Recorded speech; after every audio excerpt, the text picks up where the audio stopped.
오늘 본문은 초대교회의 가장 비극적인 장면을 기록하고 있습니다. 그 유명한 아나니아와 삽비라의 사건입니다. 아나니아와 삽비라가 거액의 헌금을 하게 됩니다.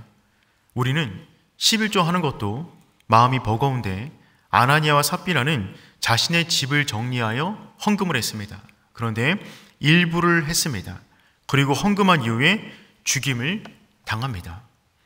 초대교회 가운데 첫 번째 맞이한 장례식이었습니다. 모든 장례식이 가슴 아프지만 이번 장례식은 정말 엄중했습니다. 누구도 그 가운데에 입을 열지를 못했습니다.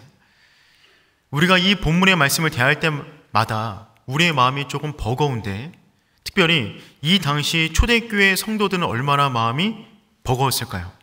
특별히 이 본문을 대할 때마다 우리는 몇 가지 의문점을 갖게 됩니다. 세 가지 정도의 의문점이 있다고 생각이 들어집니다. 첫 번째는 무엇이냐면, 아니 어떻게 성령 충만한 초대교회 가운데 이러한 일이 일어날 수 있단 말인가? 두 번째, 아니 그래도 그렇지 하나님 어떻게 그렇게까지 하신 것은 좀 심하지 않습니까? 세 번째, 나는 왜 안 죽고 있는가?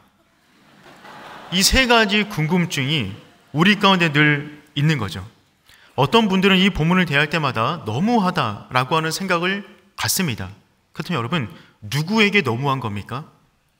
아니 어떻게 아나니아와 삽비라가 그와 같은 죄를 지을 수 있어? 정말 너무해 라고 하는 너무함입니까? 아니면 아니 하나님 그래도 너무하잖아요, 그렇게까지 하실 필요는 없잖아요 라고 하는 너무함입니까? 어떤 너무함이죠? 여러분 표정이 말씀해 주셨습니다.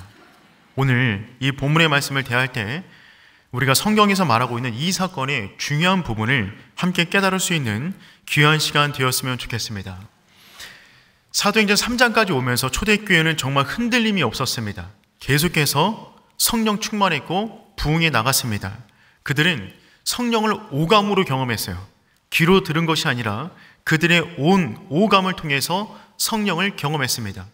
성령 충만한 그들이 나가서 복음을 전하면 3,000명, 5,000명이 주께로 돌아왔습니다. 기도하러 가는 중에 기도하면 안진뱅이가 일어났습니다. 그들을 가두었지만 그들의 믿음은 흔들림이 없었습니다. 도리어 협박을 받았으나 나와서 그들이 한 것이 무엇이냐면 땅을 흔드는 기도의 사람들이 되었습니다. 그들을 막을 수 있는 것은 아무것도 없었어요. 그런데 여러분, 우리는 기억해야만 합니다. 성령이 강하게 역사하는 곳에는 사단도 강하게 역사합니다. 사단은 우리가 은혜 받는 것을 보고만 있지 않습니다. 사단의 공격은 두 가지 방향에서 주어집니다. 첫 번째는 외부적인 공격이에요. 사도행전 4장에서부터 외부적인 공격이 본격화됩니다.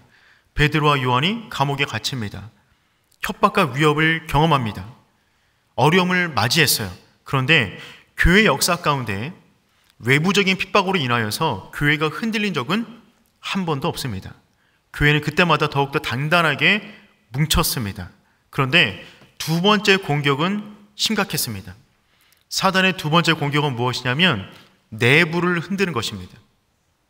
은밀하게 조용히 다가와 공동체를 흔들어 놓는 것입니다. 때로는 너무 선하고 아름답고 헌신적인 가면을 쓰고 다가오기 때문에 이것이 공격인지도 모르는 가운데 쓰러질 때가 많이 있습니다. 한순간에 쌓아 올린 모든 것을 한 번에 쓰러뜨리는 사단의 공격 가운데 결정적인 부분은 내부를 흔들어 놓는 것입니다. 오늘 우리가 이 본문의 말씀을 통하여서 사단이 우리를 무너질 때 어떠한 계략을 쓰는가 깨닫고 그것에 대해서 우리가 온전히 방어하고 승리할 수 있는 오륜의 성도 되기를 축복합니다. 첫 번째, 사단의 계략은 무엇이냐면 하나됨을 깨트린다는 것입니다. 사단은 항상 우리 마음, 우리 공동체의 하나됨을 깨트립니다. 초대교회는 사람이 상상할 수 있는 가장 아름답고 이상적인 공동체였습니다. 그들은 정말 하나가 되었어요. 기도만 모여서 한 번 하고 끝난 것이 아니라 그들은 정말 한 성령 안에서 성령 충만을 경험했습니다. 한 성령의 성령 충만을 경험했기 때문에 그들은 진짜 하나가 되었습니다. 사도행전 4장 32절 말씀 함께 읽어볼까요? 시작. 한 마음과 한 뜻이 되어 모든 물건을 서로 통용하고 자기 재물을 조금이라도 자기 것이라 하는 이가 하나도 없더라. 아멘. 성령 충만한 공동체의 모습은 온전한 하나됨이었습니다. 성령이 충만하자 이 세상의 소유에 대한 집착에 대해서 손을 놓게 되었어요. 그래서 누구도 자기 것이라 주장하는 사람이 없고 자기가 있는 것을 가지고 누군가의 부족함을 채우는 온전한 하나됨을 이루었습니다. 다른 사람에 대해서 기도만 한 것이 아니라 그 사람의 인생을 함께 끌어안는 것입니다. 진짜 하나가 되었어요. 그 모습이 어땠는지 다시 한번 사도행전 4장 34절 35절 말씀 읽어보겠습니다. 시작. 이는 밭과 집 있는 자는 팔아 그 판 것의 값을 가져다가 사도들의 발 앞에 두매 그들이 각 사람의 필요를 따라 나눠 줌이라. 아멘. 여기 보니까 그 중에 가난한 사람이 없었다고 합니다. 모든 사람의 필요를 함께 서로가 돌봐주고 채워줬던 것입니다. 가난한 사람이 하나도 없었다. 즉 상대를 타자로 본 것이 아니라 자기로 바라본 겁니다. 그래서 자기를 돌보듯 남들을 끊임없이 돌봐왔던 것이죠. 그 안에 누가 누구를 도와준다 하여서 우월감을 가진 사람도 없었습니다. 누군가의 도움을 받는다고 해서 비굴함을 느끼지도 않았어요. 그들은 그냥 하나가 되었습니다. 역사 일의 수많은 국가와 리더들이 이와 같은 이상적인 유토피아를 만들기 위해서 노력했지만 전부 다 허사였습니다. 역사 일의 유일한 하나됨의 공동체가 초대교회의 모습입니다. 근데 여러분, 이 성령 충만하고 하나된 단단한 아름다운 공동체 안에 사탄이 역사하기 시작합니다. 1절의 말씀 함께 읽어보겠습니다. 시작. 그 안에 삽비라와 더불어 소유를 팔아. 여기 보니까 아나니아와 삽비라 부부가 등장합니다. 이들은 그들의 부동산을 정리했어요. 이런 대단한 것입니다. 그런데 이 아나니아와 삽비라라는 이 이름은 굉장히 아름다운 이름입니다. 특별히 아나니아, 이 이름은 사도행전에 3명이 등장해요. 오늘 본문의 1명, 사도행전 9장에 베드로의 눈을 뜨게 해준 아나니아가 1명 나오고요. 사도행전 23장에 바울이 잡혀갔을 때 그를 신문했던 제사장 아나니아가 또 1명 등장합니다. 그러니까 여러 명의 이름을 쓴다는 말은 굉장히 좋은 의미를 담고 있단 말이겠죠. 그래서 아나니아라고 하는 이름의 뜻은 무엇이냐면 하나님의 은혜가 깊으시다. 굉장히 좋은 이름입니다. 하나님의 은혜가 깊으시다. 그 안에는 쇼핑을 좋아하는 사람이었던 것 같습니다. 이름이 삽비라. 어떤 목사님께서 그렇게 말씀하시는데 귀에 콕 박히더라고요. 삽비라. 물론 그런 의미는 아닌데 이 의미가 어떤 의미냐면 아름답다. 삽비라는 아름답다라고 하는 의미를 가지고 있어요. 그러니까 두 아름다운 의미를 지니고 있는 사람이 만나 결혼했는데 그들이 한 일은 그들의 이름과 같지는 않았습니다. 이들은 자신들의 땅을 팔았습니다. 그것을 헌금했습니다. 대단한 일입니다. 놀라운 일입니다. 그런데 이 일이 왜 죽을 일입니까? 위선적인 일이었기 때문에 그렇습니다. 2절 말씀 함께 읽어보겠습니다. 시작. 그 값에 얼마를 감추매 그 안에도 알더라. 얼마만 가져다가 사도들의 발 앞에 두니.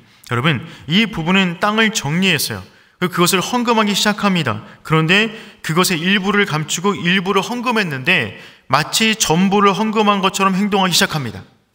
여기서 질문이에요. 이들은 왜 그렇게까지 헌금을 하는 거죠? 이들은 보통 사람 이상입니다.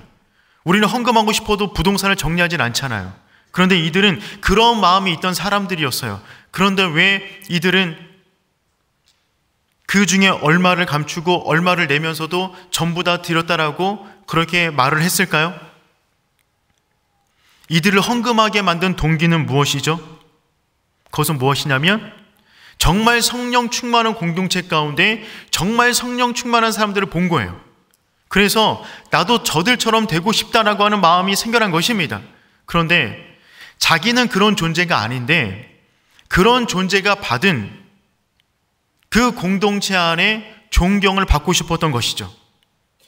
존재됨에서 존재됨에 걸맞는 열매가 나오는 것인데 존재는 그렇지 않은데 그 열매만 갖기를 원하니까 그들은 무리수를 두어 이렇게 해서라도 그와 같은 영광을 받기를 원했던 것입니다. 그 앞에 그들을 자극한 한 인물이 있었어요. 바나바입니다. 사도행전 4장 36절, 37절 말씀 함께 읽어보겠습니다. 시작. 레위족 사람이 있으니 이름은 요셉이라. 사도들이 일컬어 바나바라, 번역하면 위로의 아들이라 하니 그가 밭이 있음에 팔아 그 값을 가지고 사도들의 발 앞에 두니라. 아멘. 요셉은 자신의 밭을 팔아 사도들의 발 앞에 두었습니다. 사도들은 이 사람을 일컬어 바나바라고 부르기 시작합니다. 바나바는 위로의 아들입니다. 그는 정말 사람들을 위로하는 사람이었어요. 그는 정말 성령 충만한 사람이었어요. 물질에 매여있지 않는 사람이었어요. 그래서 그는 그 집을 팔아서 교회에게 헌금했습니다. 부족한 사람들을 도와주기 원하는 그 마음의 말이죠. 그는 정말 순수하고 자발적인 마음에서 이와 같이 행한 것입니다. 바나바는 그렇게 하면 됩니다. 하지만 아나니아와 삽비라는 그 정도의 믿음이 없는 사람이에요. 그러면 어떻게 하면 되죠? 안 하시면 됩니다.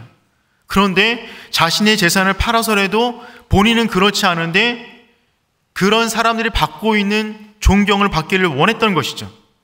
위선이었습니다.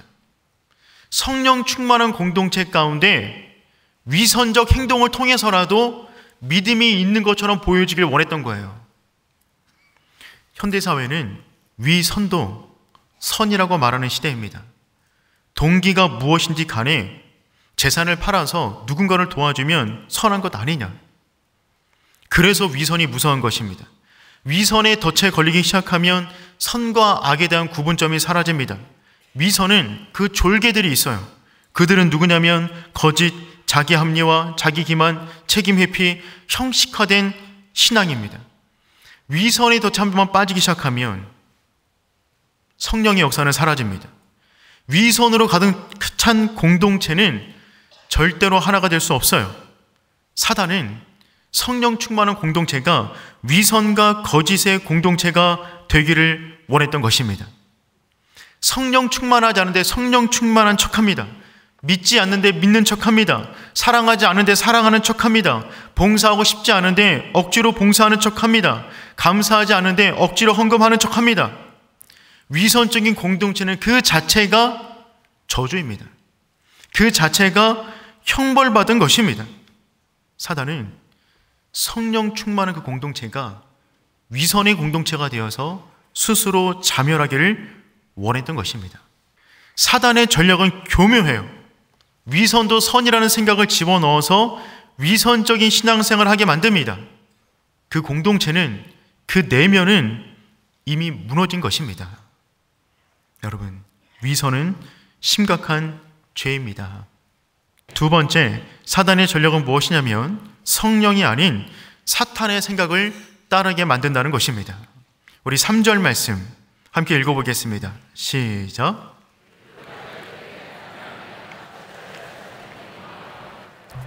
내가 성령을 속이고 땅값 얼마를 감추었느냐. 성령 충만한 베드로는 아나니아 속에 있는 내면의 상태를 정확하게 꿰뚫어 보았습니다. 그래서 말을 하죠. 사탄이 내 마음에 가득하여. 이 가득하다라고 하는 이 단어는요, 성령 충만의 충만과 똑같은 단어입니다. 즉 아나니아는 사탄 충만했어요. 여러분 놀랍지 않습니까? 성령 충만한 공동체 가운데 사탄 충만한 사람들이 있었다는 말입니다. 이것은 매우 충격적인 표현이 아닐 수가 없습니다. 매일같이 성령의 역사가 일어나고 방언과 역사가 일어나고 표적과 이사가 일어나고 땅이 흔들리는 기적을 경험하는 그 현장 속에서도 여전히 사탄 충만한 사람들이 있단 말이죠. 그럼 여러분, 우리는 우리의 배후를 살펴야 됩니다. 우리 인생 가운데 벌어지는 모든 일들은 자연스럽게 일어난 일은 하나도 없습니다. 배후가 있어요. 그래서 우리는 이것이 성령의 역사인가 사단의 역사인가를 날마다 질문해야 됩니다. 교회가 하는 일은 그겁니다. 성도 자신의 삶 가운데 벌어지는 그들의 머릿속에서 벌어지는 그 생각들, 여러분의 마음속에 벌어지는 그 감정들, 여러분이 손과 발로 짚고 있는 그 행동들, 그것에 대한 배후를 여러분들은 면밀하게 살피셔야 됩니다. 아나니아와 삽비라는 사탄 충만했지만 집을 팔아 헌금했어요. 사탄 충만해도 봉사할 수 있습니다. 기도할 수 있습니다. 목회할 수 있습니다. 선교할 수 있습니다. 동기를 살펴야 됩니다. 사탄은 심지어 예수님의 12제자 공동체 안에도 들어가서 역사했어요. 3년 동안 예수님과 함께 했음에도 불구하고 그 가운데 사탄 충만한 사람이 있었단 말입니다. 그럼 여러분, 성령의 역사와 사탄의 역사를 어떻게 구분할까요? 그 생각, 그 마음, 그 행동을 통해서 생명을 살리는가, 생명을 죽이는가를 점검해 보시길 바랍니다. 여러분이 하고 있는 그 생각, 그 감정, 그 행동이 여러분을 살리고 있습니까? 여러분을 죽이고 있습니까? 성령은 살리는 영입니다. 여러분이 하는 그 생각, 그 발언, 그 언행, 눈빛을 통하여 누군가의 생명을 죽이고 있습니까? 살리고 있습니까? 성령은 살리는 영이에요. 의미 없는 험담을 멈추시길 축복합니다. 아니면 말고식의 거짓 소문은 멈춰야만 합니다. 누군가를 향해 손가락질을 할 때 세 개의 손가락은 나를 향하고 있다는 그 사실을 우리는 명심해야만 합니다. 사탄 충만한 사람들은 이 땅의 가치가 최고라고 여기며 살아갑니다. 즉 뭐니 해도 돈이 최고다. 그래서 예수 이름보다 음과 금의 놀이를 따르도록 만듭니다. 반면 성령 충만한 사람들은 음과 금을 무색하게 만듭니다. 그 힘의 놀이를 빼버리는 거죠. 교회의 하나됨은 예수 이름 붙잡을 때만 가능했어요. 초대교회는 음과 금을 우습게 여기고 돈, 명예, 권력을 쫓는 사람들을 부끄럽게 만들었습니다. 그래서 그들은 하나 되었어요. 그런데 사탄은 지금 어떤 일을 하고 있는 것이냐면 다시금 교회 안에 교묘하게 음과 금의 놀이를 깔아놓는 것입니다. 성령 충만한 모습도 음과 금으로 가능하다라는 생각을 집어넣는 것이죠. 음과 금을 가지고 오면 성령 충만한 사람처럼 보이고 음과 금을 가지고 오면 믿음 좋은 사람처럼 보이도록 만드는 것입니다. 그래서 교회 가운데 음과 금을 많이 낸 사람들은 발언권을 쥐고 있고 목에 힘을 줘도 괜찮다라고 하는 이상한 생각들을 교회 안에 집어넣는 것이죠. 반면 교회 가운데 음과 금을 내지 못하거나 부족한 사람들은 잠잠히 있어라. 이런 말도 안 되는 생각 누가 집어넣은 것이죠? 여러분, 사단의 교묘한 생각입니다. 성경에서 이 본문의 사건을 이렇게까지 심각하게 다루는 이유는 이것이 예수 이름으로 세워놓은 교회를 한순간에 무너뜨릴 수 있는 사단의 교묘한 전략이기 때문에 그렇습니다. 세 번째, 사단의 계략은 무엇이냐면 성령을 속일 수 있다고 착각하게 만드는 것입니다. 우리 3절 말씀 함께 읽어보겠습니다. 시작.